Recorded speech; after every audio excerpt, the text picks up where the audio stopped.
hold on, we found one more slot, and I think it's right here. 2 black boxes. That's what we have. These two right here. And this represents the Gili BaseWallet, actually. So let's take a look. It's from Hoslygoods. They're out of Indonesia. So let's open this first one here and get a feel for it. All right. Thank you. And cotton bag. We have, oh boy, look at this. This is a nice shell cordovan. This is a beautiful color. It's a rocado black, but also comes in a shinky.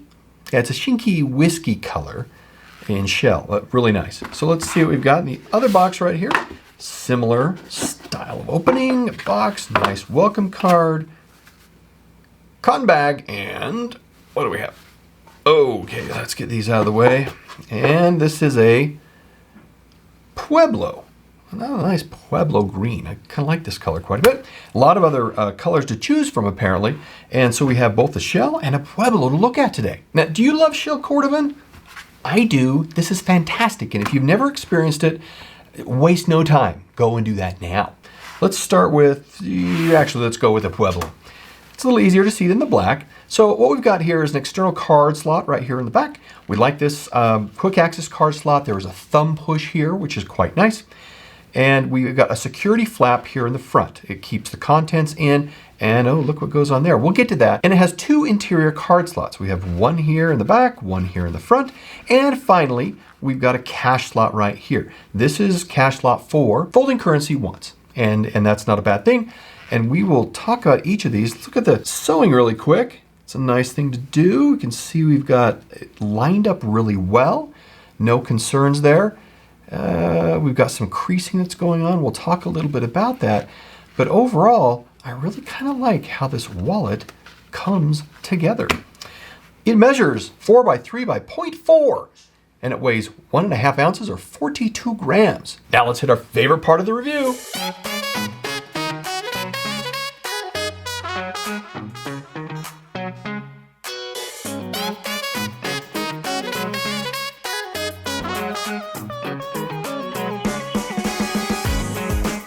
Got 6 cards in here, 4 slips of cash. The company recommends up to 10 cards, and we saw how it all fit in really nicely, and even the cash folded once. From a quality perspective, this is designed and made in Indonesia. This is really our first wallet from that nation, so it is kind of fun. It's made from a full grain, veg-tanned, Batalasi tannery leather, and that's for the non-shell version.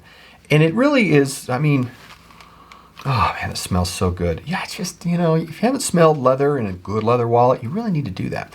And we can even see the pull-up here. So if we stick our finger right in here, you can get a good look at that. You can see the pull-up. That's from all the tannins and the oils that are used as part of this. Really quite nice. The leather is lightweight, which functions and facilitates really a slimmer wall, as we can see here. You can see that it is a very lightweight leather, and you can have this embossed with up to 7 characters free of charge. Now this is made from 3 pieces of leather. Let's pull the cards out here so we can get a quick count. And we will pull this. This is an RFID protection card, which this does not have. So we have this piece of leather, which comes and wraps up here. We then have this leather piece, which comes around on the back and connects and provides us with this flap.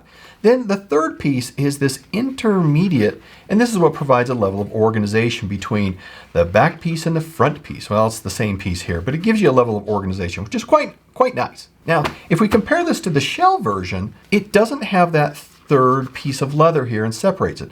And like we see with the non-shell version, it has that dip down in the front, but here it's a straight back. Whereas in here, it also has this dip. This is really great for thumb and finger grabbing of cards because we're doing lots of card grabbing.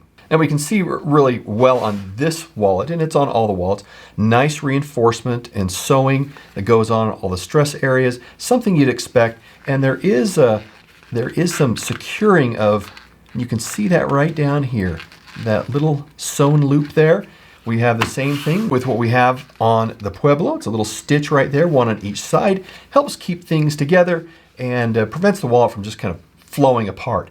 But the sewing really keeps it together nicely. Punch hole lines are very straight, as I mentioned early on. Very well done, and the burnishing is done well. Especially on this Pueblo, but even more. If you look at how it's done right here, it has kind of a reddish tone to it, probably from this background, but it still has a very nice color approach, and it looks like it may have been dyed. I'm not sure, but it comes across as red to me. As of this recording, the shell cordovan comes from a specific and very small part of the animal. So the shell is priced for $120.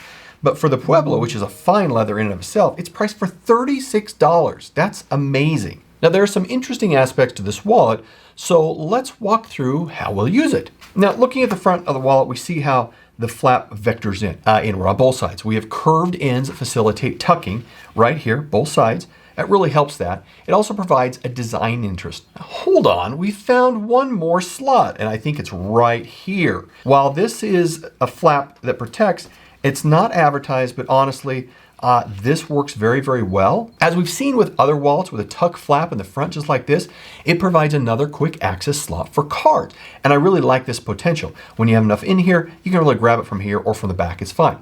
You can pull your cash out from the side. So if we come back to the cash and we put this in, you don't have to open up the wallet completely to get access to the cash. You can just put it in there, pull it out, grab your cash, or of course you can open up to have full access. It's really up to you. Overall, I believe we have maybe 2 cards we use consistently. So a card here, a card in the back. Everything else is really used infrequently, but we use them enough for a need to carry them. Now, if you can avoid opening a wallet, I think that's awesome because we want the friction to be very low as we work with a wallet and the transactions that we go on with our wallet day in and day out. Now, this wallet is near perfect and a great design. So on to the final score. For quality of 5, can't really get past that. Price of 4, for both the shell, you may think that's a lot, but that's pretty inexpensive for shell, and especially for the Pueblo, fantastic price. Features of 4, the front flap card option seals it for me. Usability 4, nothing too tight, nothing too loose, and quick access to what you need, and perception of 3. That gives us a great score, 4.2 out of 5. Now, if you like this video, then watch this one next, and we'll see you in the next review because I know you'll be back because I want you back. Goodbye.